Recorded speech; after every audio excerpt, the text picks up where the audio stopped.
je vous donne 3 mots-clés: robot, autonome, intelligence artificielle. Dans le monde du cinéma, cela se traduit bien souvent par des scénarios avec en toile de fond l'idée d'un monde où le robot supplante complètement l'être humain, que ce soit par sa force ou par son intelligence. Mais revenons un petit peu plus près dans notre quotidien. Je vous présente Nestor, mon aspirateur robot. Lorsque je l'ai acheté, j'ai entendu des théories du genre « Le plan de ton appartement est désormais aux mains du gouvernement chinois ». Ou encore, si tu ne déplaces pas régulièrement tes meubles, tu vas recevoir des publicités ciblées pour l'achat d'un nouveau canapé. Outre les interrogations liées à l'utilisation de nos données personnelles, j'aimerais attirer votre attention sur les réels bénéfices apportés par cette technologie.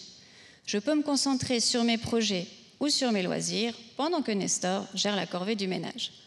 Je dois cependant toujours intervenir pour vider le bac à poussière, changer les filtres ou même encore tout simplement le programmer. Nestor n'est donc pas encore entièrement autonome. Transposons maintenant ces concepts dans le milieu professionnel. Dans tous les secteurs d'activité, il y a des processus administratifs répétitifs où l'employé qui les exécute n'utilise que peu ou pas ses compétences métiers et qui peuvent être considérés comme une perte de temps. Eh bien, c'est là qu'intervient la RPA, ou en français, l'automatisation robotisée des processus. Le but de mon travail de bachelor était de proposer une solution d'automatisation complète de l'un de ces processus chronophages qui se divise en 3 phases. Une première phase d'envoi d'email à une sélection de clients pour leur réclamer un bon de commande. Une deuxième phase d'analyse de ce bon de commande au moyen de l'intelligence artificielle. Et une troisième phase de comparaison des données avant leur acceptation ou leur rejet.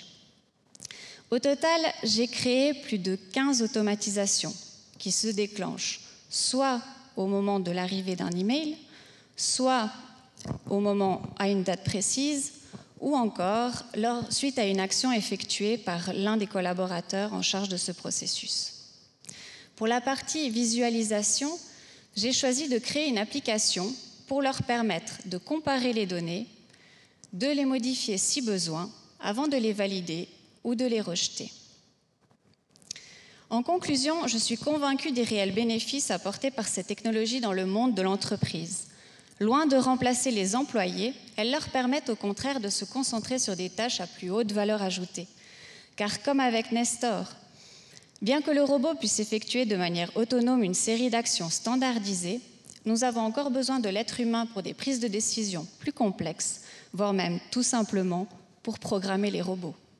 Je vous remercie de votre attention.